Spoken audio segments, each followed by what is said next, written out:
146편. 이제 우리가 다윗의 마지막 찬송시도 보았고 146편부터 150편은 시편 전체의 결론이자 결말이 되겠습니다. 146편에서 150편의 시작과 끝이 할렐루야, 할렐루야로 시작해서 할렐루야로 마쳐집니다. 물론 우리가 113편에서 118편도 할랄의 시다라고 살펴보았었고 중간중간 할렐루야로 시작해서 할렐루야로 마쳐지는 시편들이 있음을 보았는데요. 특별히 146편부터 150편까지의 이 결론은 할렐루야로 시작해서 할렐루야로 마쳐진다라는 거예요. 그래서 예배자의 삶의 시작 시편 1편은 복 있는 사람이 누구인가에 대한 질문으로 시작하잖아요. 그렇죠? 시편 1편에 누가 복 있는 자인가? 라고 시작하는데 누가 복 있는 자냐면 할렐루야를 외치는 자입니다. 아멘. 복 있는 사람에 대한 질문이 150편에 할렐루야로 맞춰지는 것입니다. 그래서 여러분 지금 저와 여러분의 삶에 다양한 에피소드들이 있으시겠지만 우리 인생의 모든 계절들 속에서 날마다 할렐루야를 외치시기 축복합니다. 여러분 아시다시피 우리가 많이 나누었지만 할렐루야는 바로 이 할랄의 명령형이에요. 그래서 너희는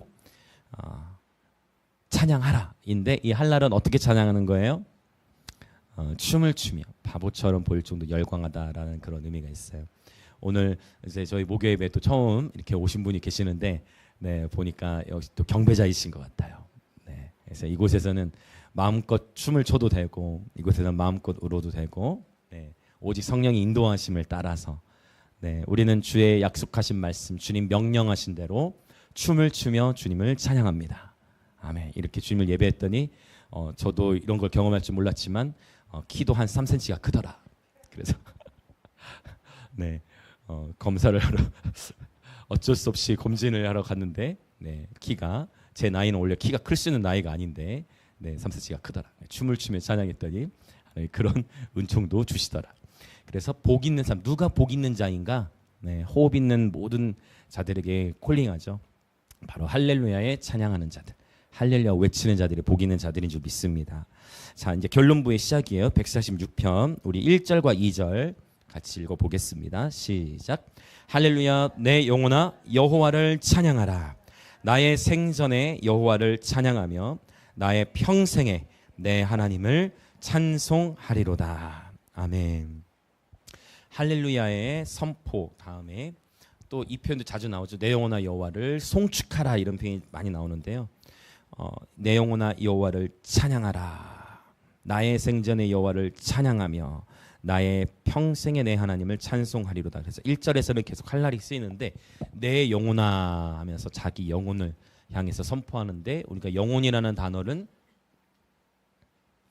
물론 영혼을 하나로 볼 수도 있지만 영과 혼을 분리해서도 볼 수가 있는데 헬라어로도 분리를 할 수가 있지만 히브리어에서도 당연히 분리가 되어져요. 히브리어에서 영을 지칭할 때는 루아흐라는 단어를 쓰는데요. 혼을 지칭할 때는 이 단어를 씁니다. 바로 네페시라는 단어예요. 헬라어로 영은 푸뉴마. 이건 들어보셨을 거예요. 푸뉴마 워십팀도 있더라고요. 보니까. 푸뉴마 워십. 이렇게 되는데 자, 그래서 네페시는 그래서 영혼이라고 쓰여져 있지만 사실은 좀 더 세분화하자면 어디를 향해서 선포하는 거예요? 네페시니까 혼을 향해서 선포하는 거예요. 그래서 우리가 혼이라고 했을 때는 우리의 지식, 그다음에 감정, 의지의 영역이다라는 것을 계속 나눠왔습니다. 그래서 특별히 예배자들은 감정이 상할 일이 있고 정말 힘든 일이 있을 때 그때 할렐루야를 외치는 자들입니다. 그래서 우리의 혼이 약해져 있고 상해져 있을 때 우리 모든 의지가 무너져 있고 상해 있을 때 그때 우리는 어떻게 예배해요? 기뻐 춤을 추며 주를 찬양. 하이 프레즈. 저 이제 합주 연습을 마쳤어요. 지금 이 곡인데 하이 프레즈. 하나님 너무 기대가 저도 되어지고 있습니다. 여러분 시험 당할 때 더 기뻐 노래하시길 축복합니다. 그래서 우리 혼을 향해서 계속 혼에게 이렇게 명령하는 거예요. 그러면 혼에게 명령해서 혼이 계속 찬양하면 우리의 혼이 어디에 순복하게 될까요? 바로 영에 순복하는 거예요. 할렐루야. 그런데 제가 이거를 요한복음 4장 나눌 때 말씀드린 적이 있지만 하나님의 영이시니 예배하는 자가 영과 진리로 예배하냐 할 때 영이라는 단어가 대문자 붙지도 않고 그 다음에 대문자로 쓰여지지도 않았고 첫 단어가 그리고 정관사도 붙지 않았다. 그래서 이 영이 하나님의 영인지 인간의 영인지 하나님은 의도적으로 아리송하게 적어 놓으셔서 결국 하나님의 영이 우리 안에 들어오셔서 하나님의 영이 우리 안에 들어오셔서 우리의 영이 그분께 반응하여 하나님을 찬양하는 그리고 그분의 영은 우리 안에 들어오시기도 하고 여기 안에 내주하시지만 또한 요한복음 7장에 있는 말씀처럼 강이 되어 흘러나가신다. 이 강물이 이르는 곳마다 살아나는 역사가 일어나게 된다. 할렐루야. 요한복음 7장, 에스겔 47장 이렇게 다 연결이 되어지겠죠. 그러면서 강물에 대해서 실제적으로 우리 삶에서 우리 몸에서부터 믿는 자들의 뱃속에서부터 생수의 강이 흘러 넘치리라고 말씀하셨는데 이 강물이 흘러 넘치는 것 여러 가지가 있을 수 있겠지만 두 가지를 제가 말씀드렸는데 그게 뭐냐면 바로 눈물. 실제 물이 나듯이 그렇죠? 눈물은 물이 흐르잖아요. 즉 우리가 예배 가운데 하나님 앞에 반응하면서 우리도 모르게 주체할 수 없이 하나님 앞에서 막 눈물이 솟아나고 하는 것을 여러분 그 눈물을 참지 마십시오. 하나님께서 눈물이 이렇게 예배 가운데에 눈물이 날 때는 그 눈물을 그대로 흘리시고 여러분 더 많이 우시길 축복합니다. 네, 그래서 주님 말씀하시고 우는 자가 복이 있습니다. 네. 하나님 아버지 앞에서는 우는 것이 복이에요. 오늘 저도 처음 찬양 시작하는데 저도 이렇게 시작될 줄 몰랐지만 밤이나 낮이나 찬양을 부르는데 하나님 또 막 이렇게 눈물을 주시는 거예요. 이 눈물을 억지로 내려고 한 게 아니라 그분을 응시하며 바라보는데 하나님의 임재에 감동하는 거죠. 그분의 아름다우심과 그분의 존귀하심에 매료되었을 때 주님께서 터쳐지게 하시는 눈물, 강이 흘러나오는 겁니다. 아멘. 그리고 또 있죠. 바로 말을 통해서, 선포를 통해서 우리 찬양, 말이 곧 영이요 생명이다라고 요한복음 6장에 주님 말씀하셨듯이 계속 우리가 선포하면서 찬양할 때 그 찬양 소리가 강물처럼 흘러나온다. 그래서 요한계시록에서는 이것을 바로 성도들이 함께 연합하여 주님 보좌 앞에 올려드리는 그 찬양 속에서 그 소리가 마치 뭐와 같다고 표현하냐면 많은 물소리와 같다고 표현을 합니다. 한 물결 소리가 아니라 다양한 물결 소리가 하모니를 이루게 되는 것입니다. 그래서 예언적인 경배에서는 반드시 예언적인 회중이 있어야 됩니다. 함께 하나님의 임재에 반응하면서 함께 공동체 그 자리에 모여있는 예배자들이 함께 주님께 집중하여 주님의 얼굴을 구하는 경배. 그러면서 각자의 사운드, 각자의 테일라, 각자의 삶의 고백들이 아우러지면서 하나님께서 자연스러운 하모니를 이루어주시는 거죠. 그리고 이러한 하모니를 이루는 예언적인 경배 가운데 이것을 히브리어로 테일라로 예배기 때 나눴지만 바로 이 테일라가 풀어질 때 전쟁의 승리가 임한다. 여호사밧의 군대가 바로 예배하는 자들을 전쟁터 한복판에 세워가지고 그들이 여호와께 감사하세 주는 선하시며 그 인자하심이 영원하시도다 하고 테일라, 분명히 찬송에 대한 단어 테일라가 쓰는데 그 테일라의 찬양을 할 때 여호와께서 복병을 예비하셔서 전쟁의 승리를 거두게 하시는 그 복병을 두셔서 물리치시다가 나중에는 자기들끼리 자기 편끼리 서로 쳐 죽였더라. 그리고 전쟁에서 승리하여 거둬들인 전리품, 이 전리품을 정리하고 거둬들이는 데만 3일이 걸렸다라고 말씀해요. 원래 그 골짜기는 아골 골짜기라고 표현하는데 그 아골 골짜기가 베라카, 브라가 골짜기는 베라카를 의미해요. 브라가 골짜기는 베라카, 바로 축복의 골짜기입니다.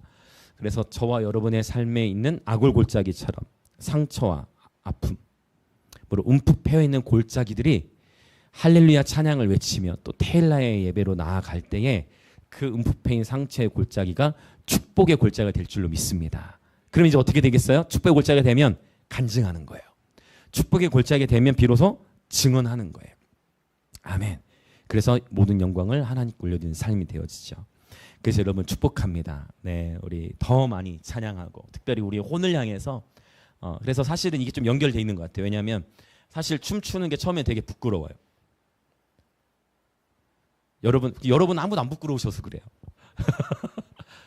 뭐 여기서는 지금 부끄러운 분이 아무도 없잖아요. 춤추는 게. 그런데 여러분 처음 춤을 추려면은 뭐라고 해야 될까? 이 민망함이라고 해야 될까요? 어떤 자존심이라고 해야 될까요? 민망함, 어떤 체면 이런 것들도 내려놔야 되거든요. 그러한 시름들이 있죠.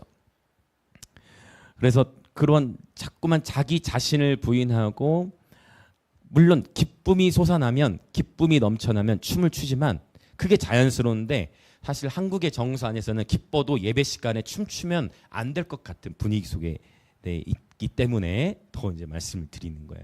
그래서 우리의 혼이 온전히 영에 순복되어지도록 날마다 할랄의 찬양으로 나아가는 저 여러분 되어졌으면 좋겠습니다.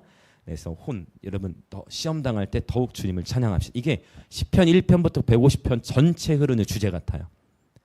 삶의 고난 속에서도 주님을 기뻐하며 찬양하는 것. 자, 2절에 보면 여호와를 찬양하며 여기도 역시 할랄이 쓰였고 나의 평생에 내 하나님을 찬송하리로다. 여기 똑같은 찬송의 단어지만 여기서 히브리어 다른 단어 바로 자마라는 단어가 쓰였어요. 자마. 그러니까 똑같은 찬양의 단어지만 히브리어는 찬양에 해당하는 단어가 7가지로 나타나기 때문에 그래서 이 자마루로 찬양하는 것은 어떻게 찬양하는 거죠? 악기로 하나님을 찬양한다. 그래서 기타 브랜드 중에 자마 기타가 있어요.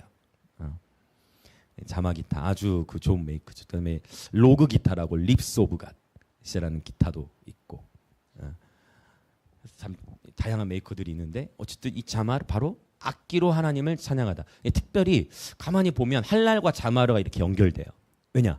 여러분 물론 훈련이 되고 또 이렇게 뭐라고 할까? 굉장히 고도의 집중력을 가지고 있으면 뭐 음악이 없어도 혼자서 마음껏 춤을 추며 찬양할 수가 있습니다.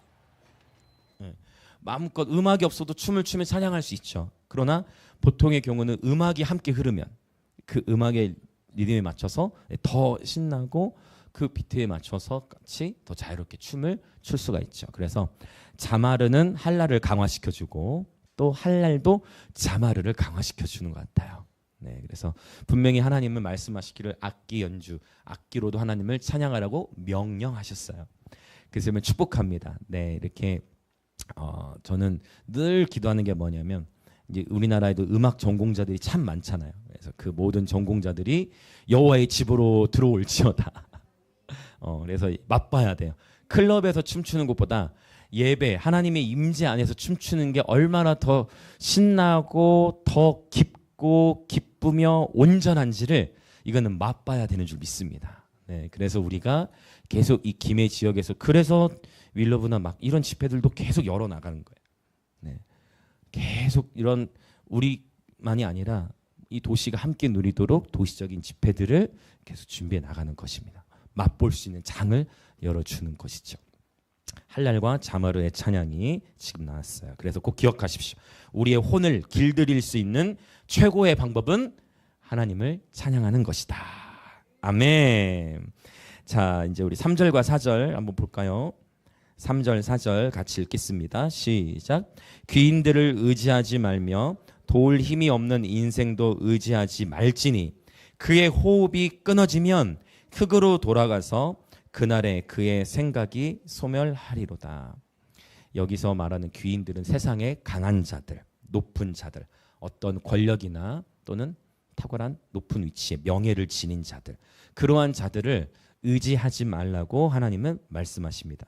물론 우리가 하나님만을 의지하며 살아가는 여정 속에서도 하나님께서 그분의 때를 따라 도우시는 어떤 은혜가 있어요. 그래서 때를 따라서 만남의 축복을 주시죠. 하나님께서 열어주시는 만남의 축복들은 여러분 누리셔야 합니다. 그러나 우리가 우리 마음의 동기를 스스로 점검해야 할 것은 하나님께서 축복하셔서 열어주시는 만남의 축복이라든지 이런 것들은 당연히 누리고 필요한 영역이지만 우리 스스로 그는 우리 마음이 하나님과의 관계 안에 해결해야 할 영역이겠죠. 귀인들을 향한 마음, 뭔가 높은 지위에 있는 자들에게 더 잘하고자 하는 어떤 그러한 세상의 방법으로 나아가지 말라고 하나님의 예배자에게 도전하고 계십니다. 아멘. 아멘. 그러면서 4절에 그의 호흡이 끊어지면 그 귀인이라고 하는 자도 그 높은 자들도 세상에서 높다는 자들도 결국 그도 호흡이 끊어지면 결국은 흙으로 돌아간다라는 것을 말씀하고 있어요. 자, 이 흙이라는 부분들을 이 계속 히브리어를 이렇게 연구하면서 제가 어제 이거를 히브리어 단어를 이제 그냥 적어 히브리어로 성경을 적어 나가 보는데 여기에 이런 의미들이 담겨 있구나라고 너무 감격스러워가지고 오늘까지 참지 못하고 자 예시마 봐라. 이건 예시마 공부하고 있었는데 예시마 미안하다. 이건 아빠가 너무 입이 근질근질해가지고 안 되겠다. 오늘 얘기를 하면 오늘 설교하면 되는데 여보 이거 예시마를 하나만 야 이건 너무 신기하다. 아빠 히브리어를 쓰고 있는데 야 이게 이렇게 연결이 된다 해가지고 제가 참질 못하고 바로 어제 미리 스포로 가죠. 미리 스포도 아니야 다 얘기해 버렸어. 자 그게 뭐냐면 이제 흙이 이제 히브리어로 적어 보면 아다마라고 하거든요. 뭐 감이 오시죠? 흙을 어떻게 읽냐면 아다마라고 해요. 아다마. 근데 그러니까 적다 보니까 생각해. 흙을 어떻게 읽는다고요? 아다마. 그러면 아담도 진짜 있을 거 아니에요. 그 아담은 약간 그림이 달라지는 게 얘가 닫혀 있어요. 여기는. 그래서 아담은 아담 한 사람을 가리키기도 하지만 사실은 어떤 의미가 있죠? 사람이라는 의미가 있어요. 맞죠? 그래 아담을 하나님이 창조하시는데 결국 아담도 뭐에서부터 왔어요? 원래 흙인데 이게 이제 보면 여기가 열려 있죠. 이게 해라는 단어는 사실 히브리어도 상형문자적인 어떤 영역이 있기 때문에 자의적인 해석은 경계해야 되지만 상형문자적인 의미들이 통하는 그런 부분이 상당히 많이 있어요. 하나님은 굉장히 재밌으신 분.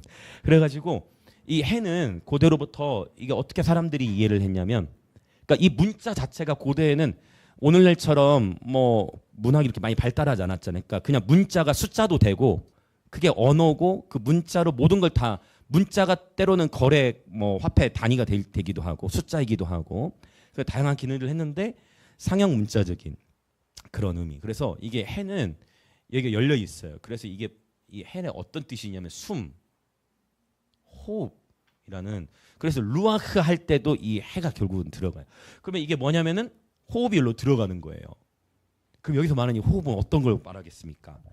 하나님의 생기, 하나님의 호흡, 하나님의 숨이 흙에 들어갔더니 하나님의 숨과 하나님의 호흡이 흙에 들어갔더니 들어가고서 이제 뭐 해야 돼요? 열어놓지 않고 뭐 해야 돼? 닫아야 돼요. 열어놓고만 있으면 계속 들어왔다 나갔다 할 수 있어. 하면 호흡을 후 불어넣으시고 어떻게 하는 거예요? 닫아요. 숨을 불어넣고 닫아. 그래서 뭐가 됐어요? 사람이 되어졌어요. 이거를 제가 입이 근질근질해가지고 어저께 얘기하지 않을 수가 없어요. 자, 흙에 하나님의 숨 또는 호흡이 들어갔더니 사람이 되었습니다. 할렐루야. 그래서 여기서의 이 포인트는 흙이 아니고 하나님의 호흡이에요. 저와 여러분 우리의 육은 흙입니다. 그쵸? 여러분 뱀이 이거 예전에 얘기한 적이 있는 것 같아요. 뱀은 분명히 창세기 보면 뱀이 아담과 하와를 꼬드겨 가지고 하나님께서 뱀에게 저주를 하실 때 뱀아 너는 종신토록 뭐를 먹으라고 했습니까? 흙을 먹으라 했습니다. 뱀아 너는 종신토록 흙을 먹고 살아라. 근데 여러분 다큐멘터리나 뭐 내셔널 지오그래피 이런 거에서 뱀 나온 거 뱀 같은 거 보면 뱀이 뭐 먹습니까? 잡아먹잖아요. 여러분 저는 그런 많이 잘 봤네. 얘가 흙을 먹나 안 먹나 저는 실제로 많이 관찰을 해봤는데 어느 문헌들에 찾아봐도 뱀이 흙을 먹는다는 건 못 본 것 같아요. 흙 들어가면 뱉을걸요? 근데 거기서 말하는 그러면 흙을 먹는다는 건 뭐겠어요? 살덩이를 먹는 거예요. 살덩이. 그 살덩이 뭐냐면 하나님의 영이 거하지 아니하는, 이렇게 말하면 조금 잔인하지만 이게 히브리어적으로도 맞아요. 영에 속한 사람, 혼에 속한 사람, 육에 속한 사람을 헬라어로만 딱 정리를 해봐도 그게 하나님의 영이 없는 상태. 그것을 뱀이 먹는 거예요. 그런데 그러면 여기서도 우리가 주의해야 될 것은 그런 얘기는 뭐냐면은 바로 타락한 육체를 먹는다는 거는 실제 뱀이 사람을 무조건 문다 이런 의미가 아니라 결국 우리 안에 있는 무엇을 먹을까요? 죄. 우리 안에 있는 회개하지 않은 죄나 상처들을 뱀은 타겟팅하는 거예요. 그 사람마다 연약함이 있고 약점이 있고 잘못된 습관이 있는데 잘못된 패턴, 잘못된 습관을 고치기가 쉽습니까? 어렵습니까? 어렵죠. 근데 그런 영역들을 우리는 포기하지 않고 계속 우리의 육과 우리의 혼을 영에 순복시켜야 돼. 그래서 계속 우리는 뭐 한다고요? 할렐루야 외치며 찬양하는 겁니다. 바로 흙. 저와 여러분은 아무것도 아닌 존재인데 하나님의 호흡, 그분의 호흡을 훅 저와 여러분에게 불어 넣으셔서 우리가 살아있는 생명, 영적인 존재가 되었습니다. 할렐루야. 하나님의 놀라운 은혜이죠. 그리고 마침내 궁극적으로 이 우리는 흙으로부터 왔기 때문에 다시 뭘로 돌아간다 했어요. 육체. 다시 결국 육체는 썩게 돼 있어요. 그리고 주님 다시 주님 다시 오시면 이 세상의 종말이 와. 주님이 다시 오셔서 이 세상에 종말이 오면 그때 우리는 변화된 육체를 입게 되어질 것입니다.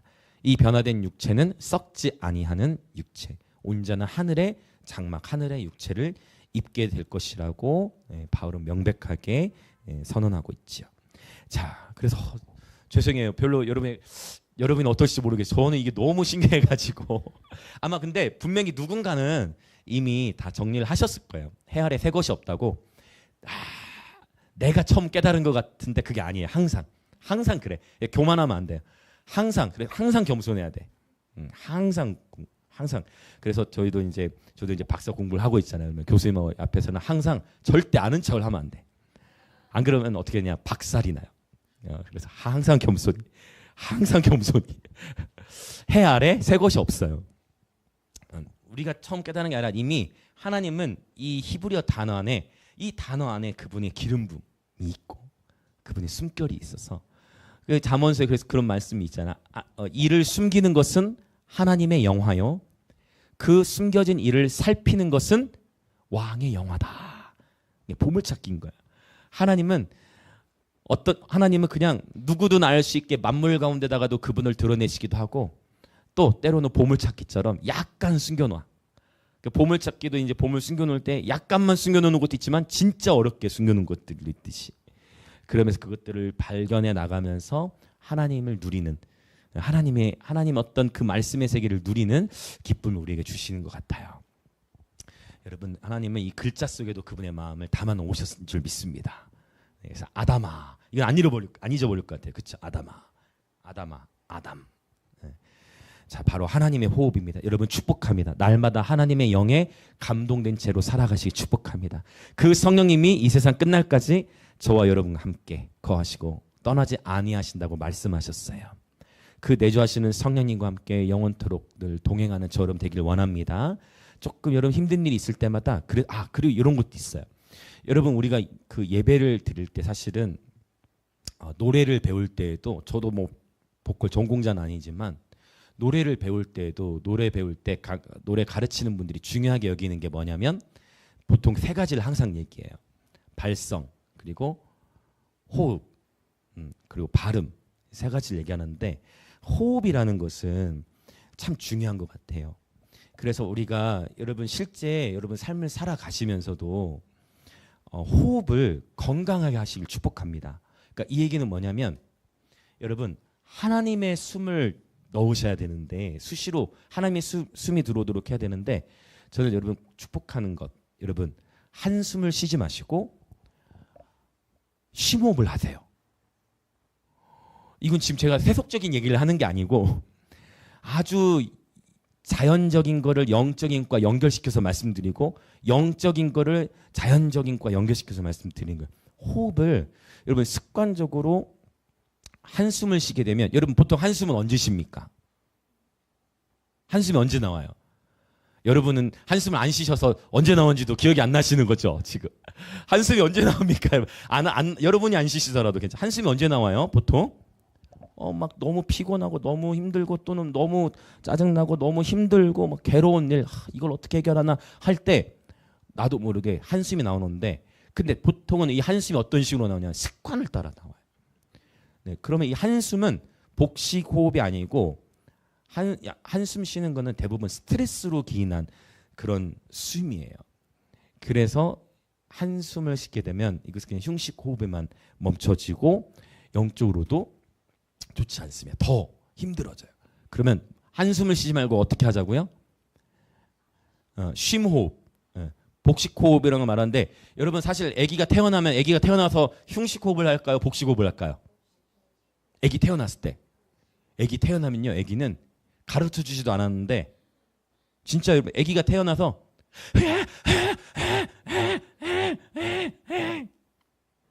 스페인에서 저희 딸 낳았을 때는 의사가 다 보여준 한국에서 잘 안 보여주는 것 같아. 난 병실에. 요즘에는 모르겠는데. 그래서 다 봤는데 하는데 가르쳐 주지도 않았으니까 그러면 호흡이 안 터지면 어떻게 하죠? 호흡이 안 나오면 어떻게 해요? 호흡이 안 나오면 숨을 안 쉬면 죽으니까 어떻게 해요? 자, 숨을 쉬어야 되니까 엉덩이를 때리는 거야. 그러니까 마찰을 가하는 거야. 그러니까 예배 때도 임팩트를 터트려 주는 거예요. 이 자마르가 같이 우리가 막 축제하고 샤우팅하면서 퍽퍽 때리는 거예요. 펀치. 우퍼도 그런 역할을 하는 거예요. 저음부 퍽 펀치를 한씩 깨는. 왜? 우리의 혼이 열려지도록. 할렐루야. 열려지도록 이렇게 하는 거예요. 그런데 그러면 아이도 원래는 복식호흡이 더 편한데 왜 어느새 저와 여러분은 복식호흡보다 형식호흡이 더 편해지게 됐을까요? 저도 다 모릅니다. 저도 다 몰라요. 그러나 인생의 고뇌를 통과하면서 어린 아이들도 다 고뇌를 통과해 인생의 고뇌를 겪으면서 겪게 되는 게 자기도 모르게 인생의 고난 속에서 한숨으로 더 가는 게 아닌가. 한숨도 배우지 않아도 이제 점점 인생을 살아가면서 나오잖아요. 심호흡이 왜 제가 이거 오늘 사실 강의 안에 전혀 있는 얘기가 아닌데 자 한숨 쉬면 안 된다고 했어요. 한숨 안 되고. 네, 제가 이거 준비한 것도 아닌데 갑자기 나올 때는 뭔가 하나님께서 진짜 성령님께서 이렇게 필요한 말씀으로 이렇게 감동해 주시는 거라고 저는 생각하고 나눌게요.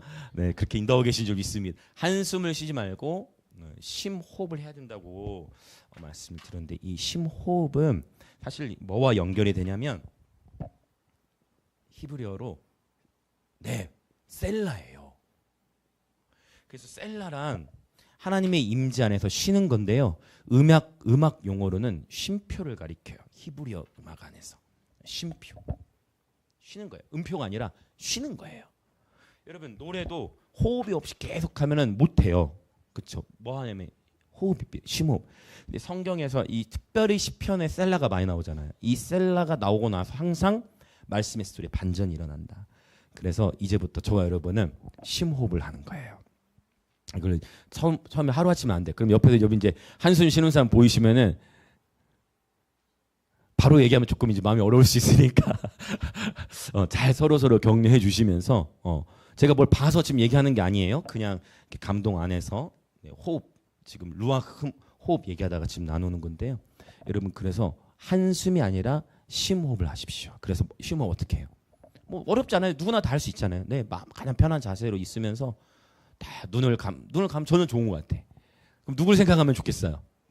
여러분 보세요. 눈 감고 나를 힘들게 한 사람 떠올리면은 심호흡이 나오겠어요? 한숨이 나오겠어요? 여러분이 힘들게 하는 사람을 떠올리면서도 태평하면서 심호흡이 나오면 거의 뭐 해탈의 경지일 거야 아마. 누굴 떠올릴까요? 예수님을 바라보는 거예요. 아 좋습니다. 되시죠?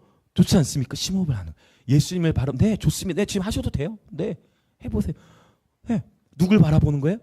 예수님을 바라보는 주님을 바라보면서 그냥 주님을 바라보면서 편히 계셔보세요. 근데 심지어 주님을 바라보고 있으면 한숨이 쉽게 안 나와요. 눈물은 나오겠지. 보세요. 예수님 바라보고 계셔보세요. 한숨이 안 나. 근데 예수님을 바라보다가 아니면 성적 그러면 이제 한숨. 아니면 어떤 지금 관계 어려움 딱 사람 떠올리면 그러면 이제 타이밍이.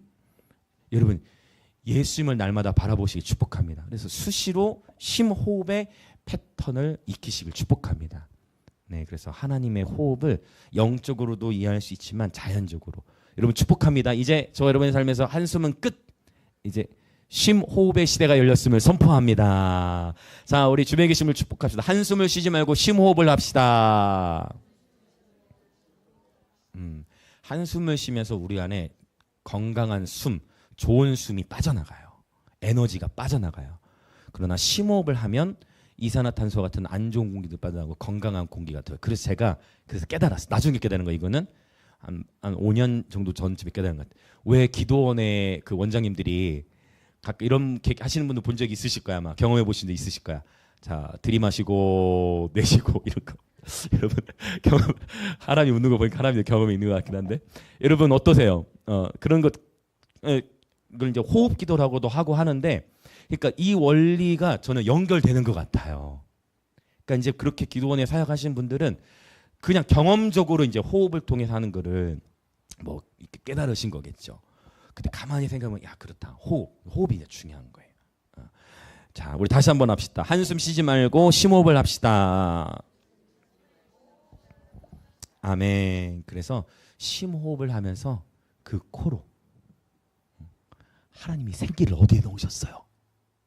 코에. 여러분, 그래서 숨을 우리가 복식호흡을 할 때 숨을 입으로가 아니라 어디로 들어가야 되냐면 코로 들어가는 거예요. 그러면서 코로 들어. 그래서 언제 복식호흡이 힘드냐면 비염 증세가 심하면 호흡이 안 돼. 비염이 심하면 코가 막히면 이제 호흡을 입으로밖에 숨을 안 쉬어지니까. 그렇죠. 코에 생기를 불어넣으셨다 했거든요. 여러분 심호흡하면서 근데 심호흡하면서 들이마시는 거예요. 주님을 생각하면서. 여러분 축복합니다. 너무 여러분 그래서 기도도 재밌게 하시길 축복합니다. 네, 이게 바로 심호흡하는 게 뭐라고요? 네, 셀라예요. 잠시 멈춰서 예수님을 바라보는 것입니다. 자, 우리 바로 넘어가 볼게요. 우리 예배자는 성령이 주시는 호흡. 여러분 성령이 없이는 호흡조차 제대로 할 수 없는 그냥 흙일 뿐이라는 겁니다. 자, 우리 5절 한번 읽겠습니다. 5절 시작. 야곱의 하나님을 자기의 도움으로 삼으며 여호와 자기 하나님에게 자기의 소망을 두는 자는 복이 있도다. 아멘. 결론부에서 다시 한번 정리를 하자면 복이 있도다. 히브리어로 복이라는 단어는 두 가지 단어를 쓴다고 했어요. 첫 번째 히브리 단어 복은 바라크. 바라크는 blessing. 그래서 축복을 의미하고 그 다음에 또 하나의 복이 있으니 바로 아쉐르라는 단어. 아쉐르는 사실은 이 단어는 명사로도 쓸 수 있지만 관계 대명사로도 쓸 수가 있어요. 관계 대명사인데 관계 대명사예요. 근데 자, 이 아쉐르라는 단어는 어떤 의미가 있냐면 해피예요. 해피. 그래서 우리식으로 표현하면 행복입니다. 행복. 사실 성경에서 히브리어에 나타난 복은 축복이 있고 행복이 있는 거예요. 여러분 주님 안에서 행복하십니까? 행복 이해 어렵지 않으시죠? 근데 이 행복과 축복은 살짝 달라요.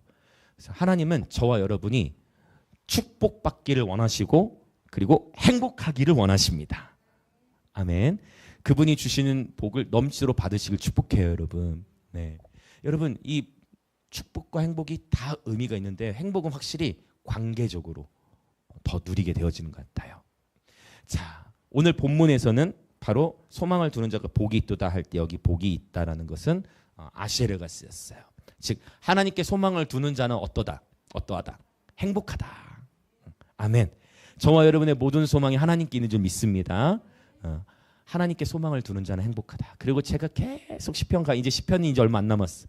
150편 지나면 이제 잠언을 지혜서를 들어갈 거기 때문에 이제 얼마 남지 않았는데 시편 강의하면 제가 자주 나눴던 게 뭐냐면 바로 행복은 경배하는 데 있다. 찰스 스펄전 목사님 말씀하셨다. 또 한번 또 인사합시다. 이제 여러분 이런 거는 이제 달달 다 외우시고 많이 이런 표현으로 여러분 주변에 축복해 주세요. 자, 또 인사합시다. 행복은 경배하는 데 있습니다. 아멘. 너무 좋은 표현이지 않습니까? 네. 그러니까 예배자가 예배를 드리고 났는데 지친다. 그러니까 물론 이렇게 뭐라고 할까요? 육체적으로는 피곤하지만 영은 맑아지고 행복감, 주의 임재 안에 풍성함을 누려야 돼요. 근데 예배를 드리고 나는데 공허하다? 그거는 뭔가 지금 그 예배에 뭔가가 잘못돼 있다. 예배를 드리고 나는데 공허하다. 그거는 그 예배가 진짜 영과 진리로 드린 예배가 아닐 수 있다. 저는 그렇게 제 스스로를 분별해요. 하나님의 임재로 분별하는 것이죠. 그분이 주신 예배를 통해서 저와 여러분은 살아나는 자들이에요. 예배를 통해 행복을 누리는 자들입니다. 그래서 예배가 의무가 아니고 예배는 축제인 줄 믿습니다. 아멘. 예배는 축제입니다. 자, 그래서 행복, 바로 하나님께 소망을 두는 자는 행복을 누린다라는 것입니다. 그거예요. 지금 귀인들을 의지하지 말고 오직 하나님을 의지하고 하나님께 소망을 두는 자가 행복을 누리는 자이다. 왜냐? 6절을 봤더니 우리 하나님 어떤 분이시냐? 6절 시작. 여호와는 천지와 바다와 그 중에 만물을 지으시며 영원히 진실함을 지키시며, 하나님은 창조주의 하나님이시고 그분은 온 우주 만물의 주인이시기 때문이죠. 귀인들은 아무리 세상에 부와 명예를 지닌 것 같지만 그도 결국은 흙으로 지음을 받았기 때문에 결국 흙으로 돌아가게 된다. 우리의 모든 소망을 창조주이자 온 우주 만물의 주인이신 하나님께 두라라고 아멘 146편의 저자는 선포합니다. 자, 이렇게 모든 소망은 하나님께 둔과 동시에 사랑과 연결된 그런 문맥 이야기가 나와요. 자, 7절부터 9절을 한번 보겠는데요. 7절부터 9절에 보면 하나님께서 특별히 관심이 있으시고 하나님께서 이렇게 보호하기를 원하시는 7부류의 사람들이 또 7부류로 이렇게 표현을 해놨어요. 같이 7절부터 9절 한번 읽어봅니다. 시작. 억눌린 사람들을 위해 정의로 심판하시며 줄인 자들에게 먹을 것을 주시는 이시로다. 여호와께서는 갇힌 자들에게 자유를 주시는도다. 여호와께서 맹인들의 눈을 여시며 여호와께서 비굴한 자들을 일으키시며 여호와께서 의인들을 사랑하시며 여호와께서 나그네들을 보호하시며 고아와 과부를 붙드시고 악인들의 길은, 하나님께서 특별히 관심 있고 보호하기를 원하시는 사람들이 나오는데 첫 번째 누구입니까? 억눌린 자들, 그 다음에 줄인 자들, 다음에 갇힌 자, 그리고 맹인, 그 다음 비굴한 자, 그 다음에 나그네, 그리고 마지막은 묶여져 있죠? 네, 고아와 과부입니다. 참 굉장히 하나님의 말씀의 세계가 가장, 여러분 이 세상에 가장 완전한 책은 하나님의 말씀인 줄 믿습니다. 완벽하죠? 또 7개의 패턴으로 정리를 했어요. 여러분 이 7, 지금까지 대조되는 거예요. 분명히 3절 4절에서 누구를 언급했어요? 귀인들을 얘기했잖아요. 세상에서 나름대로 높고 부와 명예를 누리는 귀인들을 의지하지 말라는 거야. 거기에 관심, 거기에 소망 두지 말고 하나님은 어떤 하나님이심을 보여주냐면, 자, 억눌린 자들, 줄인 자들, 갇힌 자, 맹인들, 비굴한 자, 나그네, 고아와 과부, 이 7부류의 사람들은 모두 다 약한 자들. 바울은 로마서 14장에 가서 보면 강한 자와 약한 자를 대조해서 표현해요.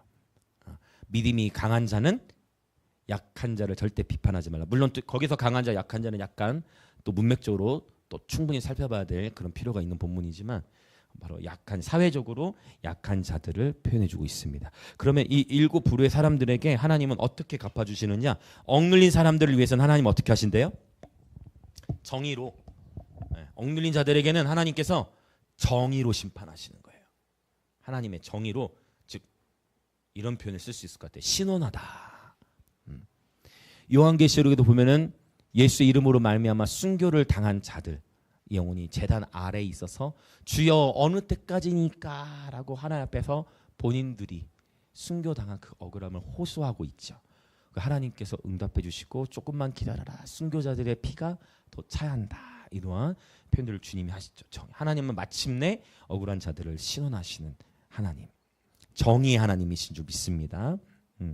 그래서 우리가 세상을 살아가면서 억울한 일을 겪을 때가 있을 겁니다. 그러나 그때마다 주님을 의지하고 하나님께 소망을 두고 예배자의 삶을 살아가게 될 때 여러분, 하나님께서 그 억울함을 풀어주시고 그분의 정의를 저와 여러분의 삶에 풀어주실 것을 예수님의 이름으로 선포합니다. 아멘. 자, 두 번째, 줄인 자들이죠. 줄인 자들에게는 하나님은 어떻게 하시죠? 너무 이 표현 너무 좋지 않습니까? 줄인 자에게는 뭐를 주세요? 먹을 것을 주시는 거예요. 구제. 저희가 토요일마다 거리 예배 전도를 나가는, 너무 감사하게 최근에 이렇게 오시는 분들 가운데 약간 자폐가 있으신 분이 계세요. 근데 이분이 항상 이제 신청곡, 근데 보니까 한 달 전부터 이렇게 오신 것 같은데 한 2주 동안은 못 왔어요. 2주 동안은 왜 못 왔을까요? 비가 왔잖아요. 이분은 그 시간을 기다렸는데 비가 와서 못 오셨어. 그러더니 비 안 온 날 딱 전화가 딱 오시더라고. 그분이시가 가지고 바로 받은. 오늘은 거리 예배 한다고 오시더니 신청곡 2곡을 딱 하시는데 제가 너무 감격스러웠던 게 진짜 한 30여 년 만에 불렀던 곡 같아요. 그 중에 하나 뭐였냐면 나의 힘이 되신 여호와여. 제가 어렸을 초등학교 때 많이 불렀던 그 곡인데 너무 좋아. 나의 힘이 되신 여호와. 너무 감격스러운 거야. 그분도 막 두 손 들고 찬양하고 너무 감격스럽게 찬양. 그리고서 저에게 뭐를 말씀하시냐면 다음 주에 한 명을 꼭 데려오고 싶다는 거예요. 그러면 저에게 카톡을 보내셨어. 그러면서 조심스럽게 물어보신 게 뭐냐면 자기가 데려올 사람은 교회를 다니는 사람이 아니. 좋다 했는데 거기 어떤 단어를 붙였냐면은 어떤 문장을 또 썼냐면 목사님 근데 목사님 팀 나눠주시는 그 빵 그분에게도 줄 수 있냐고. 제가 거기서 마음이 너무 이렇게 눈물이 나는 거예요. 감동이 되는 거예요. 우리에게는 이제는 일상이 돼서 벌써 저희가 전도에 나갈 때 빵 공급받은 지가 꽤 된 것 같아요. 횟수를 얼마 됐나 모르겠네 정확히. 1년은 확실히 넘었고 그렇죠? 그러면서 그 전도 나갈 수 있도록 또 그 우리 베이커리 사장님도 르방 베이커리 여러분 축복해 주세요. 르방 베이커리 네 르방 베이커리 저희 오픈 채팅방에서도 딱 계세요. 근데 그걸 후원해 주신 걸 저희가 이렇게 전도 때 사용하는데 여러분 어떤 사람들은 줘도 안 받잖아요. 맞죠? 요즘에는 그렇거든요. 이렇게 우리가 선물 주려 해도 안 받는 분들 계시는데 그런 표현을 들으니까 제 마음에 너무 하나님이 감동을 주시면서 그래. 필요로 하는 자들에게 나눠주는 거구나. 필요로 하는 자에게 주는 거구나. 그래서 저는 우리 이 하나님의 거리 예배, 이 전도의 시간이 사랑하는 법을 배우고 우리의 마음이 더욱 낮아지는 시간이라 생각해요. 침례 요한이 어디에서 외쳤습니까? 광야에서 외쳤죠. 침례 요한은 광야에서 외쳤습니다. 메마르고 건조한 곳에서 외치며 나아갔죠. 우리 하나님은 줄인 자들에게 먹을 것을 주신 하나님이세요. 욥기서에 보면은 제가 이 얘기는 종종 했을 거예요. 까마귀가 깍깍깍깍깍깍 혜원이가 있었으면 따라했을 건데 깍깍깍 우는 것을 왜 운다고 했죠? 하나님 말씀하시기를 까마귀가 깍깍깍깍 우는 것은 우리는 까마귀 오면 어떤 생각을 해요? 까마귀가 오면 까마귀가 좀 안 좋게 생각하는 게 있잖아요. 그런데 까마귀가 우는 것은 그가 배고파서 먹을 것을 찾는 것이다. 그래서 하나님이 까마귀에게도 먹을 것을 공급하시는 분이시다라는 걸 욥에 막 가르쳐 주시잖아요. 그렇죠. 그래서 참 말씀의 계시가 중요한 것 같아요. 욥의 친구들이 욥에게 네가 잘못했어, 너 회개해야 돼라고 저도 이거 참 많이 배우는 것 같아요. 네가 잘못했어, 네가 돌이켜야 돼라고 아무리 얘기할 때는 욥이 자신은 정당함만을 주장했는데 하나님의 말씀의 세계가 열리니까 그분이 얼마나 아름다우시고 그분이 얼마나 위대하시고 그분이 얼마나 경이로우신 분인지를 깨닫게 되니까 욥이 하나님 말씀을 받으면서 표현하는 것 주여 내가 티끌을 무릅쓰고 회개하나이다. 그렇게 친구들이 얘기했을 때는 받아들이지 못했는데 하나님이 그분의 말씀의 세계 안에서 욥에게 창조의 경륜을 드러내시니 욥이 주여 내가 티끌을 죄를 무릅쓰고 회개하나이다 라고 하는 그 고백을 보게 되어집니다. 여러분 우리 하나님은 줄인 자들에게 먹을 것을 주시는 너무나 섬세하신 하나님이신 줄 믿습니다. 여러분 저와 여러분의 먹을 것 입을 것도 주님은 다 때를 따라 필요를 따라 공급해 주시는 분인 줄 믿습니다. 그분의 이름은 여호와 이레이십니다. 때를 따라 공급해 주시는. 자, 그 다음에 갇힌 자들에게는요 어떻게 표현되어 있죠? 맞습니다. 갇힌 자들에게는 당연하죠. 자유죠.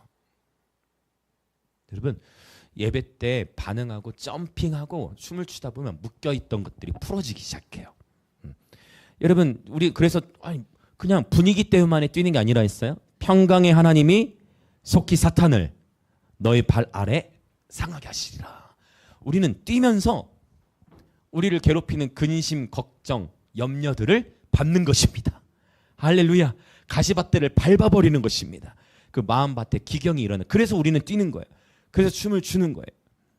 할렐루야. 그러면서 갇혀있던 데로부터 자유함이 일어나죠. 하나님은 저와 여러분을 자유케 하시는 분이신 믿습니다. 네. 그 다음에 맹인들은 당연히 어떻게 됩니까?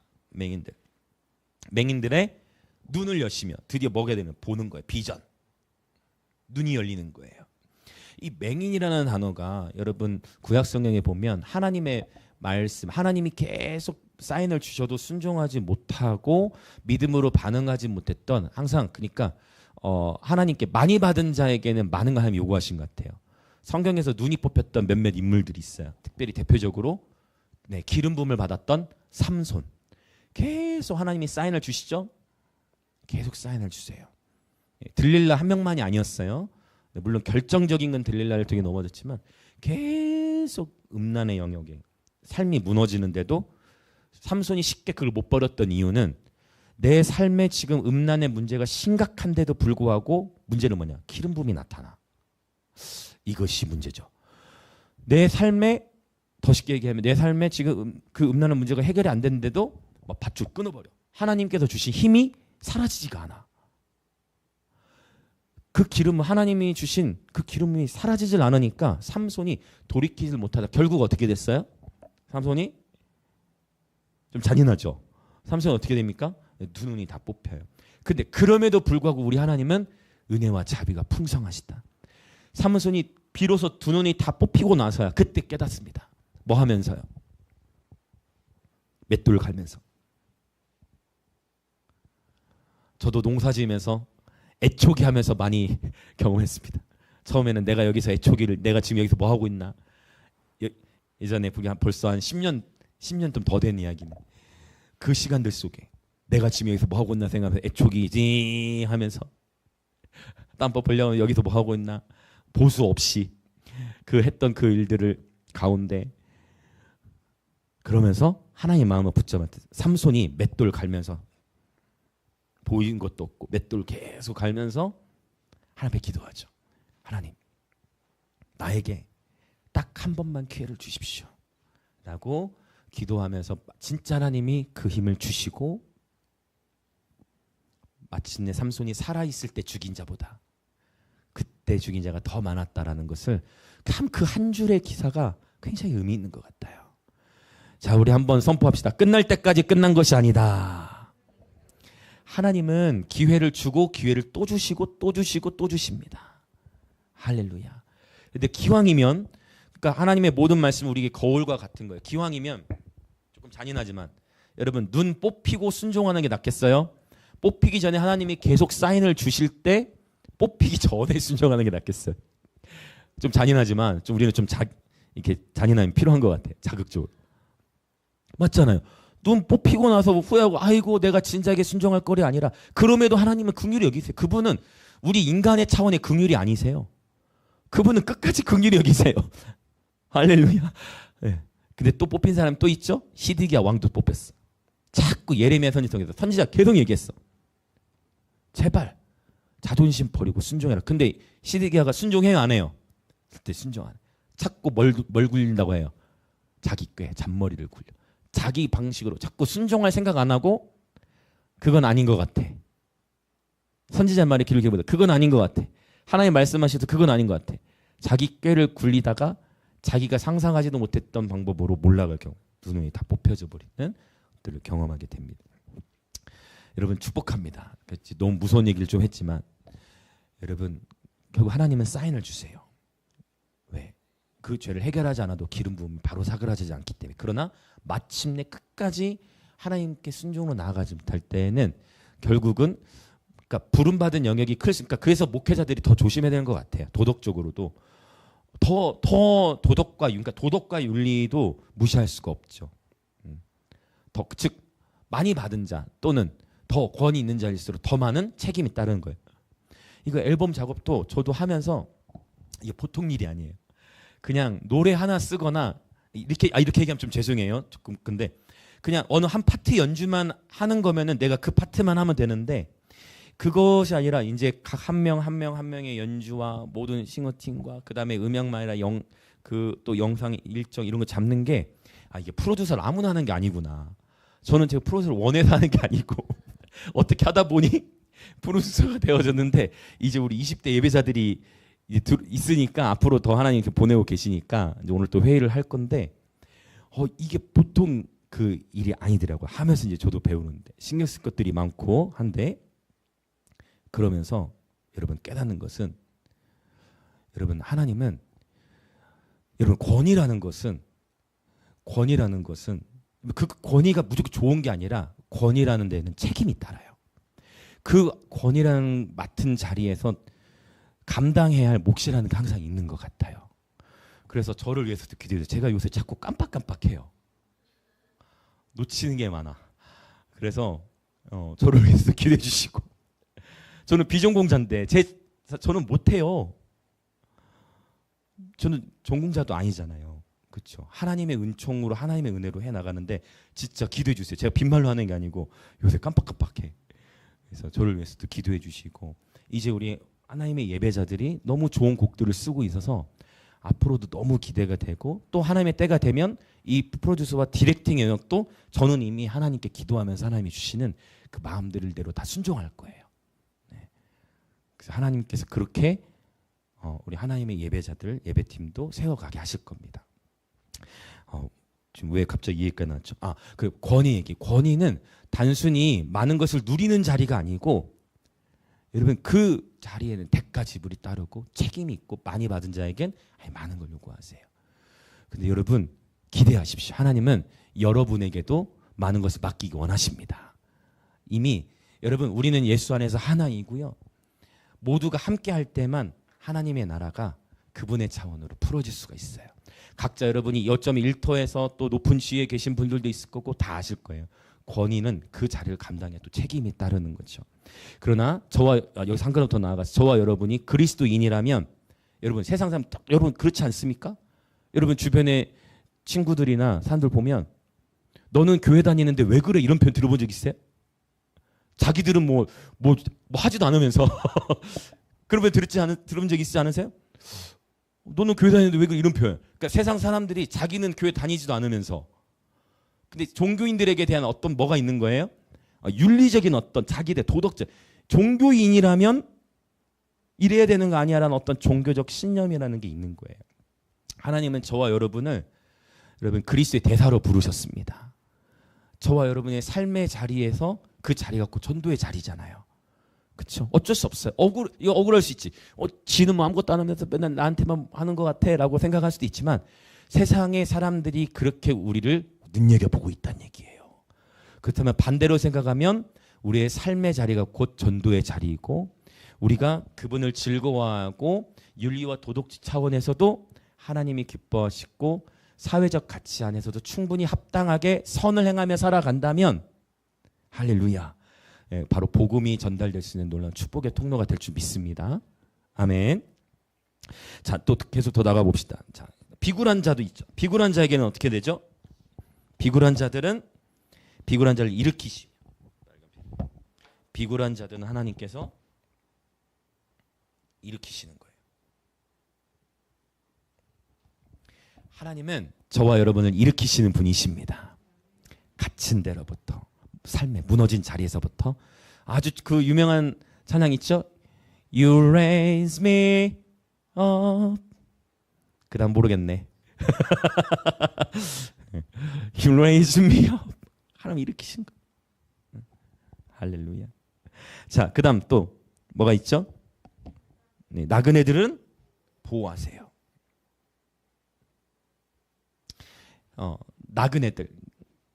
나그네들을 방문할 때는 하나님은 귀히 대하라고 하셨어요. 왜? 히브리서 뭐라고까지 하셨냐면 너희가 부지 중에 천사를 영접한 것이다 라는 표현이 있어요. 부지 중에 나그네. 또 마태복음 25장에서는요. 이 표현과 다 연결되어 있죠. 줄일 때 먹을 것을 주었고 헐벗었을 때 옷을 입혔다. 너희가 지극히 작은 자에게 했던 그 섬김이 곧 나를 섬긴 것이다. 할렐루야. 그래서 우리가 지극히 작은 자에게 대하는 태도가 곧 예수님 대하는 태도예요. 우리가 지극히 작은 자에게 대하는 그 삶의 태도가 우리가 예수님께 대하는 태도입니다. 나그네, 하나님은 나그네들을 품기 원하세요. 여러분 축복합니다. 네, 그래서 나그네 저희도 토요일마다 이렇게 오시는 분들이 계세요. 그러면 제가 항상 축복하고 하는데 여러분 나그네들을 대접하는 것은 곧 주님을 대접하는 것이라고 주님 말씀하셨어요. 그 다음에 7번째 뭐가 있죠? 고아와 과부. 고아와 과부들은 하나님께서 붙드신다라는 표현이에요. 돌보시는 거예요. 사실 이게 1번과 7번도 연결되어 있는데 여러분 세상의 법정에서 고아와 과부처럼 힘없는 자가 재판에서 이길 확률이 큽니까? 아니면 귀인들이 사실 이길 확률이 큽니까?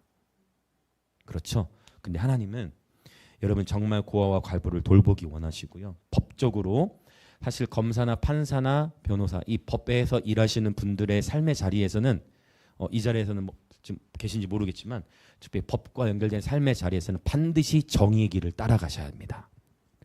하나님은 힘의 논리에 의해서 판결하는 것을 매우 싫어하십니다. 사실 여기서 좀 더 얘기할 부분들이 있는데 좀 무시무시한 부분들인데 그건 얘기하기는 언급하기 그렇고 구약의 부분에서 재판을 공의롭게 하지 못했을 때 나타나는 하나님이 하시는 벌이 책망이 있어요. 재판을 정의롭게 하지 못할 때 이러면 정의 하시는 법으로도 오늘날도 이러한 싸움 적어도 세상 사람들은 공의롭게 재판한다는 것을 인식하지 못할 수 있지만 우리 그리스도인 법률가들은 반드시 힘의 논리에 의해서 진영의 논리에 의해서 판결하는 것이 아니라 정확히 공의롭고 정의로운 방법대로 판결해야 될 줄 믿습니다. 하나님이 기뻐하시는 방법이에요. 자, 그래서 이 7가지를 다 살펴봤는데 우리의 모든 소망은 하나님께 두라라고 표현하면서 7절 9절에서 지금 이야기하는 것은 무엇이냐면 하나님은 약한 자의 방패가 되신다는 것입니다. 우리 하나님은 약한 자의 방패가 되세요. 그리고 저와 여러분도 동일하게 약한 자들을 품고 사랑해야 됩니다. 돌봐야 할 책임이 있습니다. 구제해야 할 책임. 그러나 하나님은 감당할 수 있을 만큼 시키시지 무리해서 시키시진 않으세요. 감당할 수 있을 만큼 우리가 능히 감당할 수 있을 만큼 우리에게 맡기시는 줄 믿습니다. 적어도 내 삶의 자리에서 하나님께서 이렇게 보내신 영혼들이 있다면 그 영혼들을 품고 하나님의 방법대로 섬기며 살아가는 저와 여러분 되었으면 좋겠습니다. 자, 우리 이제 10절 한번 볼까요? 10절 같이 읽겠습니다. 시작. 시온아 여호와는 영원히 다스리시고 내 하나님은 대대로 통치하시리로다. 할렐루야. 아멘. 제가 시편을 나누면서 예언의 스펙트럼을 넓혀야 한다를 계속 강조해요. 그래서 한 개인을 향해서 기도해 주는 것, 미래를 향해 기도해 주는 것도 예언의 한 파트일 수 있지만 결국 예수의 증거. 자, 오직 하나님께 경배하라. 예수의 증언은 예언의 영이라. 우리는 예배를 통해서 예언하는 자들입니다. 아멘. 예배를 통해서 증언하는 자들입니다. 우리는 예배를 통해서 그분의 나라를 선포하는 자들입니다. 저와 여러분이 그분의 말씀을 따라 그분의 언약을 따라 하는 선포가 곧 예언적 선포이고 곧 예언이라는 것입니다. 아멘. 그래서 한 개인을 향해서도 예언할 수 있지만 도시를 향해서도 예언할 수 있고 나라와 열방을 향해서도 예언할 수 있다. 아멘. 바로 기록된 말씀을 따라서 선포하는 것입니다. 자, 이제 한 부분만 나누고 같이 기도하려 합니다. 우리 5절을 다시 한번 보면요. 5절에서 하나님에 대해서 이야기할 때 누구의 하나님이라고 표현을 하고 있냐면 야곱의 하나님으로 표현합니다. 야곱의 하나님. 야곱의 이름의 뜻은 다 아시죠? 야곱의 어떤 뜻이 있습니까? 발 뒤꿈치를 잡은 자. 그리고 또 하나 속이는 자라는 그런 이름의 뜻이 참 이름을 잘 지어야 되는데 속이는 자야 속이는 자야 이름을 어떻게 그렇게 지었을까? 속이는 자야 속이는 자. 그러니까 발 뒤꿈치 그러니까 사실 속이는 자로 원래 지었던 게 아니고 발 뒤꿈치를 잡고 나왔다 해서 붙였는데 그 음가가 그 뜻이 속이는 자의 의미도 담고 있는 거예요. 그러니까 그런 거죠. 좀 그런데 하나님께서 자 창세기 32장에 보면 이제 야곱의 이름을 이것도 한번 찾아보고 우리 기도합시다. 창세기 32장.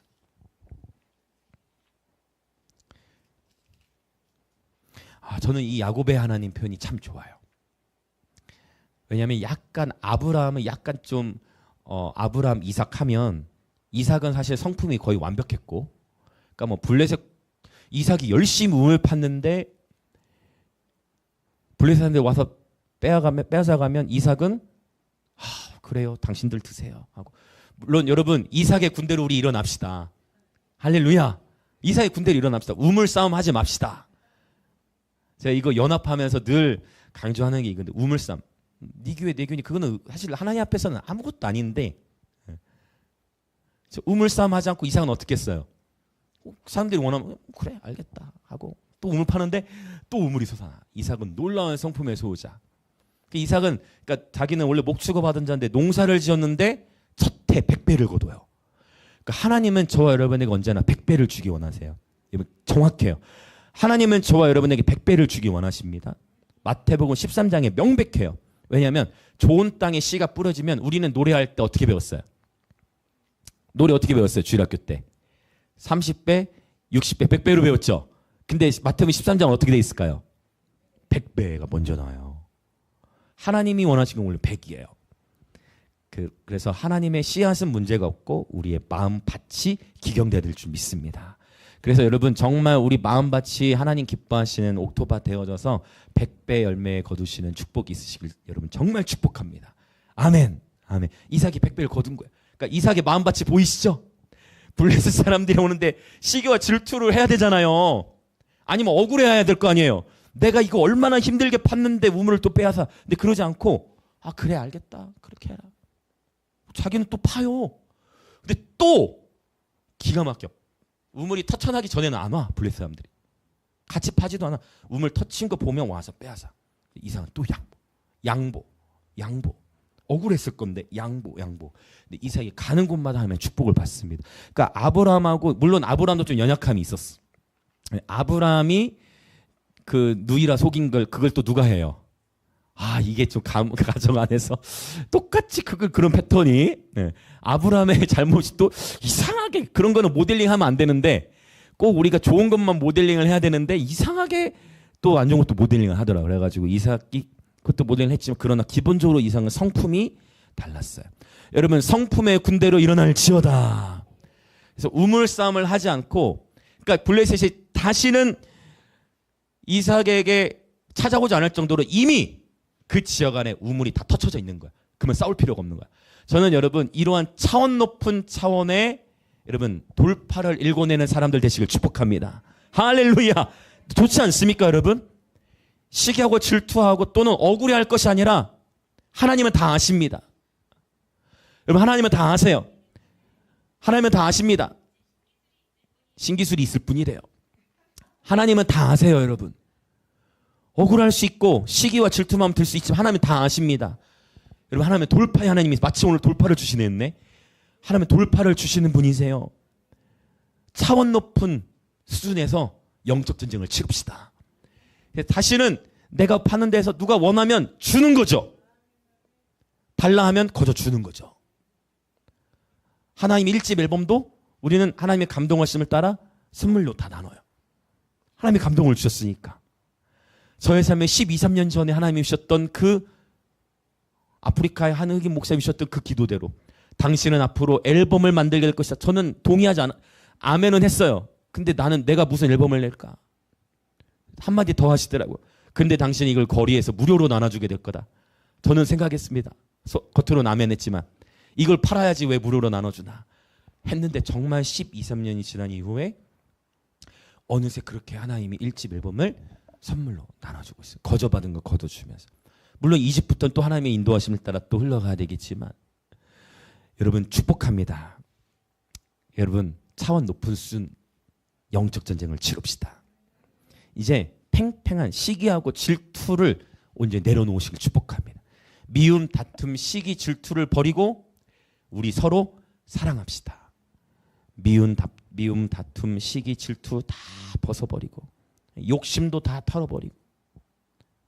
털어버리고 하나님이 나를 부르신 자리에서 묵묵히 주님의 사명을 감당하다 보면 우물 싸움하지 않고도 높은 차원 하나님의 권세를 주시는 줄 믿습니다. 다시 야곱 이야기 오늘 좀 많이 길어졌는데요.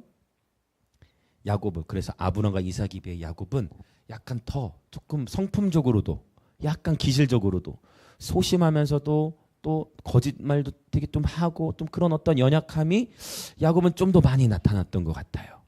아브람 이삭과는 조금 다른 그런 연약함이 나타나서 그래서 더 좋은 것 같아. 하나님은 아브라함의 하나님만이 아니고 이삭의 하나님만이 아니고 야곱의 하나님이신 줄 믿습니다. 여기서도 사실 야곱 이름이 바뀌었잖아요. 야곱 이름이 뭘로 바뀌었어요? 이스라엘의 하나님이라고 하실 수도 있었잖아요. 그런데 굳이 이 놀라운 경배의 자리 안에 이스라엘의 하나님이라고 해도 됐는데 어떤 이름을 썼어요? 야곱의 하나님이라 쓴 거예요. 야곱의 하나님을 찬양합니다. 야곱의 하나님을 찬양합니다. 저와 여러분의 약할 때 강함이 되신 하나님을 찬양합니다. 야곱의 하나님인데 창세기 32장에 보면 다 아시다시피 야곱이 하나님의 천사 또는 하나님이라고 볼 수도 있어요. 사실은 이 사람이 그분과 씨름을 합니다. 이 천사 또 하나님이 직접 야곱의 허벅지 관절을 쳐요. 25절이죠. 허벅지 관절을 쳐요. 여기 치다라는 단어는 히브리어로 나가라는 단어인데 이 나가라는 단어는 사실은 때리다가 아니에요. 이 나가는 뭐냐면 손을 대다예요. 그러니까 하나님께서 세게 때렸다 그게 아니라 하나님 그분이 살짝 된 거예요. 근데 하나님이 살짝만 손을 대도 우린 나가 떨어질 겁니다. 만약 그분이 정말 여러분 그분이 진짜 분노하신다면 어느 누가 그분의 분노를 감당할 수 있겠어요? 어느 누가 그분의 분노를 감당할 수 있겠습니까? 어느 누가 그분의 분노를 감당할 수 있겠어요? 그분이 저와 여러분을 긍휼히 여기시기 때문에 저와 여러분의 실수와 연약함에도 불구하고 그분이 저와 여러분을 긍휼히 여기시기 때문에 그분이 넘치는 분노를 우리에게 쏟지 않으시고 십자가에다가 쏟아버리셨어요. 그런데 그럼에도 하나님이 만졌을 뿐인데 그럼에도 야곱에게는 치명타죠. 평생 다리를 절게 되는 대가를 치르게 돼요. 또 그 다음에 단어 보면 야곱의 허벅지 관절이라고 했는데요. 여기 이 허벅지라는 단어는 야레크라는 단어였어요. 이게 엉덩이 뼈를 의미하기도 하지만 야레크라는 단어가 갖고 있는 중요한 의미가 있어요. 야레크는 어떤 의미가 있냐면 엉덩이 뼈, 환도뼈라는 의미도 있지만 기초라는 의미도 갖고 있어요. 지금 하나님께서 야곱의 삶의 근본, 기초를 지금 건드시는 거예요. 여러분 그럴 때 있으세요? 인생을 살아가면 하나님 내가 쌓아왔던 인생을 들여서 쌓아왔던 어떤 한 내가 가졌던 신념을 하나님이 바꾸게 하실 때도 있고 내가 평생 길들어가고 훈련했던 어떤 영역에 있어서 하나님은 그 기초를 완전히 무너뜨리고 흔드시는 것처럼 느껴질 때 그 기초를 지금 하나님이 건드신다, 치셨다, 어긋나 버렸어요. 그런데 그럼에도 불구하고 너무 멋져. 26절 야곱이 지니고 있던 이거 굉장히 중요한 것 같아요. 26절 부족함, 연약함, 투성일 수 있어요. 그러나 야곱이 어떻게 하는지 봅시다. 26절 시작. 그가 이르되 날이 세려하니 나로 가게 하라. 야곱이 이르되 당신이 내게 축복하지 아니하면 가게 하지 아니하겠나이다. 하나님이 사람의 모습을 입고 온 거예요. 그러니까 야곱이 이거 하나는 확실했어. 여러분 이러한 정신을 지니십시오. 부족해도 괜찮아요. 야곱처럼 이 자리에 계신 분은 야곱보단 나을 거라고 생각합니다. 우리 모두 저를 포함해서. 야곱처럼 연약함이 있고 실수형여도 하나님이 침을 받지 끝까지 누굴 놓지 않았어요. 그분 하나님을 놓지 않았어요. 실수해도 괜찮습니다. 하나님을 놓지 마십시오. 연약함이 나타나도 괜찮아요. 그분을 놓치지 마십시오. 때로는 내 삶에 내가 내 수십 년간 쌓아왔던 내 신념이 무너지는 일들을 보고 수십 년 동안 쌓아왔던 어떤 내 비전들이 무너지는 것 같을 때도 여러분 아브라함도 수십 년 동안 하나님이 아브라함에게 주셨던 비전이 독자 이삭이었는데 수십 년 동안에 걸쳐서 길들여왔던 그 이삭을 하나님 밭을 하잖아요. 수십 년 동안 갇혀왔던 그 신념을 하나님 흔드실 때가 있다는 거예요. 그럼에도 불구하고 그 비전 자체가 우상이 될 수 있다. 우리 예배팀들도 마찬가지예요. 내가 하는 그 악기 그게 우상이 될 수도 있는 거예요. 악기는 연주하지만 예배드리지 않을 수도 있고 맞아요. 그렇죠? 우리가 하는 노래도 예배가 아니라 공연일 수 있고 정직하게 하나님 앞에서 부지런히 지금은 준비하는 계절이에요. 마음의 동기를 점검하는 거죠. 우리는 왜 이렇게 예배하는가? 우리는 왜 지금 여기서 무엇을 하는가를 점검하는 거예요.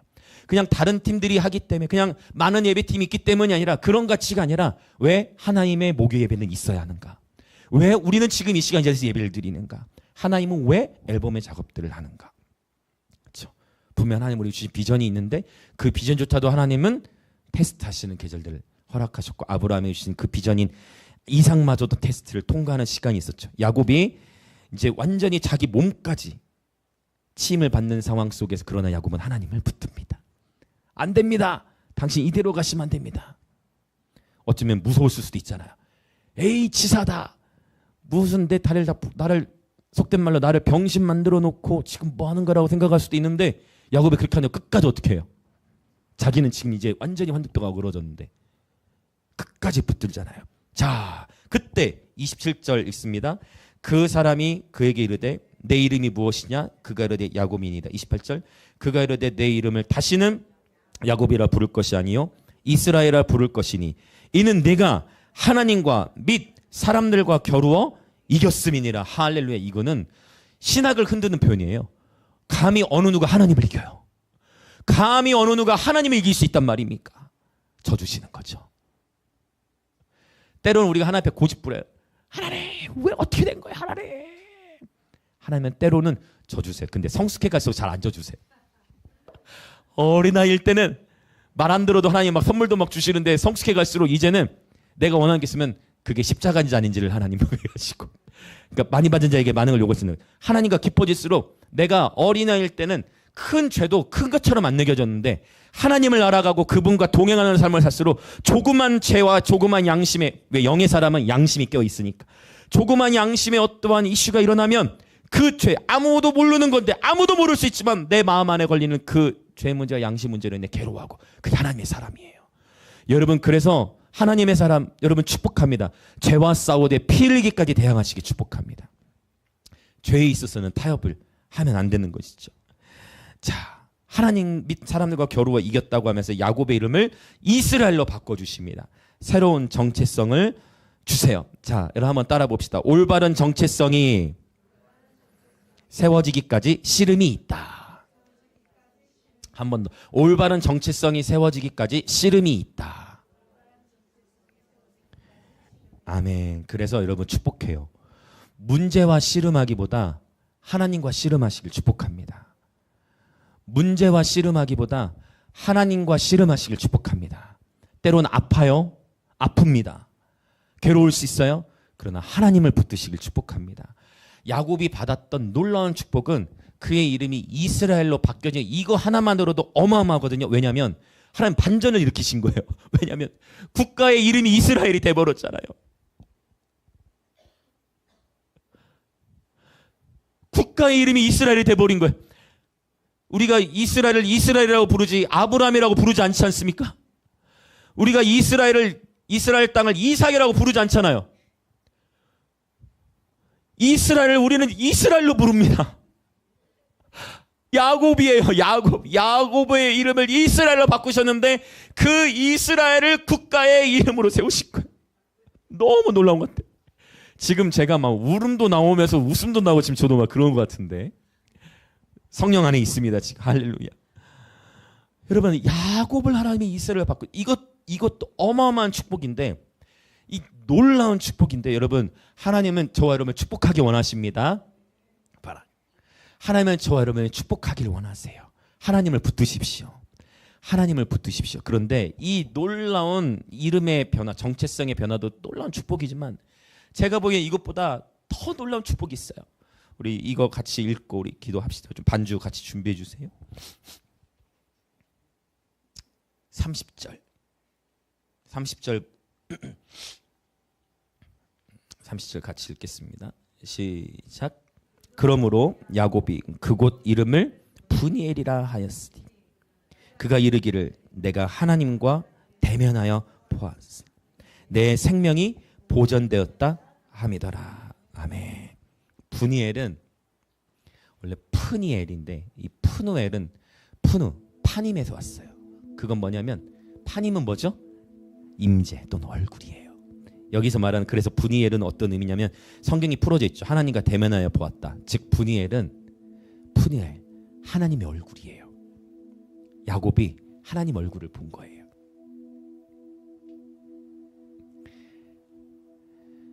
우리의 삶에 놀라운 축복 임하는 거, 새로운 정체성 받는 거, 이거 굉장히 중요해요. 우리는 그리스도의 새로운 피조물이죠. 새로운 정체성 갖는 놀라운 축복이고, 하나님은 반전을 일으키셔서 그 미약하고 실수 허물투성인 야곱을 이스라엘로 바꾸시고 그의 이름을 국가 이름으로 세우셨어요. 놀라운 축복인데, 이 축복 너무 좋은데 그보다 더 큰 축복이 있으니, 왜냐하면 이스라엘 국가 이름으로 된 거는 이스라엘 이 야곱이 죽은 이후에 안 거잖아요. 자기도 그렇잖아요. 그런데 더 놀라운 축복은 뭐예요? 야곱이 그분을 본 거예요. 야곱이 그분을 본 거예요. 이게 놀라운 축복이에요. 하나님을 대면한 것입니다. 모세가 구해왔던 것, 모세가 수백만 명의 백성을 이끌어오면서도 모세에게 있었던 갈망은 그분의 영광, 그분의 얼굴을 보는 거예요. 다윗이 이스라엘 나라 전체가 다윗을 나중에도 존경하고, 지금까지도 이스라엘 역사적으로 가장 존경하는 왕이라고 표현을 하는데, 그 놀라운 포지션의 위치에서도 다윗의 기쁨이 하나님에게 있는 것입니다. 주님의 임재가 자기에게 영원한 상급이요 영원한 즐거움이다라고 고백하고 있습니다. 바울도 얘기해요. 나는 풍부에도 처해봤고 피천에도 처해봤다. 근데 내 앞에 있는 표대를 향하여 나는 나아가는데, 나를 위해 예비된 부르심의 상을 위하여 나는 달려가노라 하면서, 나는 오직 한 일이라고 다윗이 고백하는데, 바울이 고백하는데, 그것 또한 바울도 여러분 바로 주 예수 그리스도를 아는 것, 바로 그 영생, 그분을 아는 것이 자신의 삶의 전부라고 표현합니다. 마태복음 5장은 팔복에 대해서 말씀하는데, 그 팔복 가운데 중심구에 있는 표현은 마음이 청결한 자가 복이 있나니 저희가 하나님을 볼 것이며 라고 말씀하세요. 여러분, 우리 예배자에게 주시는 가장 큰 상급은 예수님의 얼굴이요 예수님의 임재입니다. 바로 이 파님이라는 단어는, 이 파님은 얼굴이라는 뜻도 있고 임재라는 뜻도 있어요. 그래서 지금 저와 여러분이 지금 이 자리에서 그분의 임재를 지금 느끼고 계시다면, 여러분은 지금 주님의 얼굴을 대면하고 있는 것이에요. 물론 그분의 임재의 분깃이 증가되어서 실제 예수님이 그분의 형상을 드러내실 때도 있겠죠. 아멘. 실제 제가 이거를 저도 나눈 적이 있었던 것 같은데, 한 달 정도 된 것 같아요. 제가 잠들기 전에 예수님 생각하면서, 말씀 생각하면서 잠들었는데 꿈에 천국을 간 거예요. 제가 이것을 나누는 이유는, 여러분, 무엇을 보느냐 어디를 가느냐 그게 중요하고, 제가 처음 갔다 오고 그거 얘기하고 나서 하나같이 다 남성교회 집사님도 따로 모였을 때 물어보는 거 다 물어보신 거, 거기서 무엇을 받는지를 많이 궁금해하세요. 여러분, 무엇을 보느냐도 중요하지만 가장 정확한 보는 것은 그분의 말씀 세계 안에 있는 것이 안전하고 건강해요. 중요한 것은 저와 여러분의 마음과 생각이 그분의 얼굴을 보고자 하는 갈망에 사로잡히는 거예요. 그러하면 예수님의 얼굴, 바로 시편에 보면 너희는 그의 얼굴을 항상 구할지어다. 할렐루야. 이미 예배자는 아는 거예요. 할렐루야. 예배자는 아는 것입니다. 그러니까 다윗이 아는 거예요. 그러니까 아는 거야. 예수님의 얼굴과의 대면이 인생의 전부라는 걸. 그러니까 시편 27편의 고백이 나오죠. 내가 여호와께 바라는 한 가지를 그것을 구하리니 나로 내 평생에 여호와의 집에 거하면서 주의 임재 안에 거하는 것이다.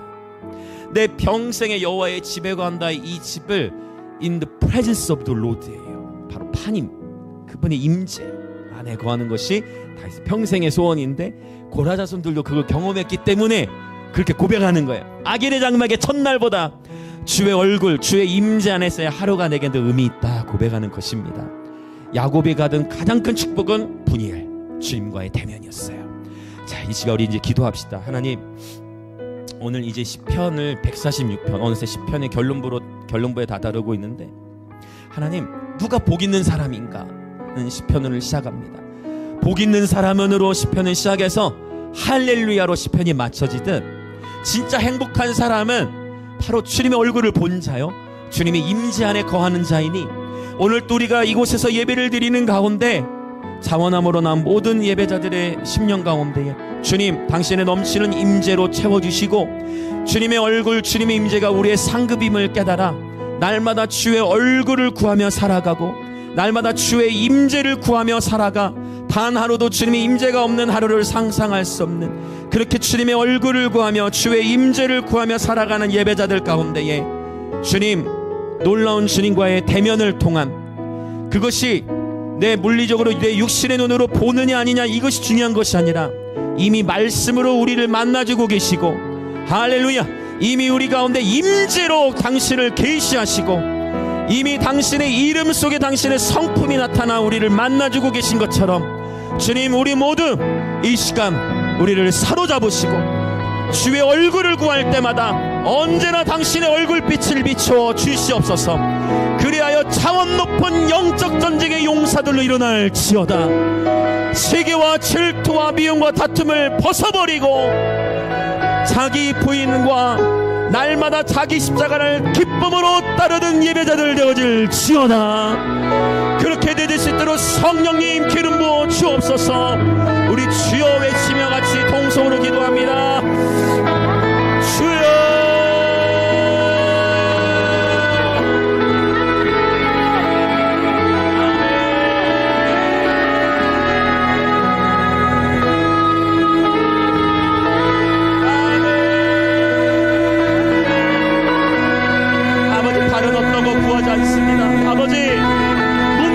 씨름하기를 멈추고 하나님과 씨름하겠습니다. 문제와 씨름하기를 멈추고 하나님과 씨름하는 예배자 되겠습니다. 그러나 아버지, 나는 연약하고 나는 실수투성이고 나는 우둔하고 나는 소심하고 나는 두렵고 연약하고, 그러나 하나님, 연약한 야곱을 먼저 찾아오셔서 연약한 야곱에게 먼저 찾아오셔서 연약한 야곱에게 먼저 찾아오셔서 야곱을 다루실 때 야곱이 대가를 치르며 하나님을 포기치 않았던 것처럼 우리에게 먼저 찾아오시는 예수님, 우리에게 오늘 또 먼저 찾아오셔서 우리를 만나주시고 우리에게 말씀을 주시고 우리에게 먼저 찾아오셔서 우리를 붙들어주고 계신 하나님, 오늘 이 시간 우리의 삶을 주께 드립니다. 오 주님, 날마다 주의 임재 안에 살아가게 하시고 우리의 모든 생각이 예수님께 사로잡히게 하셔서 앉으나 서나 밤이나 낮이나 예수님을 생각하며 주의 얼굴을 구하며 살아갈 때에 주 당신의 얼굴빛을 비춰주시고 야곱이 삶의 가장 처절할 때 주님께서 야곱에게 먼저 찾아와 주셨듯 이 자리에 모여있는 모든 예배자들, 중보자들분들 주님 먼저 찾아오셔서 주님 만나주시고 주께서 우리의 기초를 흔드실 때, 주께서 우리의 기초를 흔드실 때 버티고 견뎌서 인내로서 승리케 하여 주시옵소서. 그리하여 새로운 정체성을 주님이 주셨고 이 축복이 야곱의 이름이 곧 국가의 이름이 되어버리는 놀라운 축복을, 은총을 야곱이 누렸습니다. 이 축복에도 너무너무 감사하지만 내가 혹 내 당대에 내가 그 축복을 다 보지 못한다 할지라도 주님의 얼굴을 볼 수만 있다면, 주님의 임재 안에서만 평생을 걸어갈 수만 있다면, 날마다 예수와 함께할 수만 있다면 어디든 나아가리라.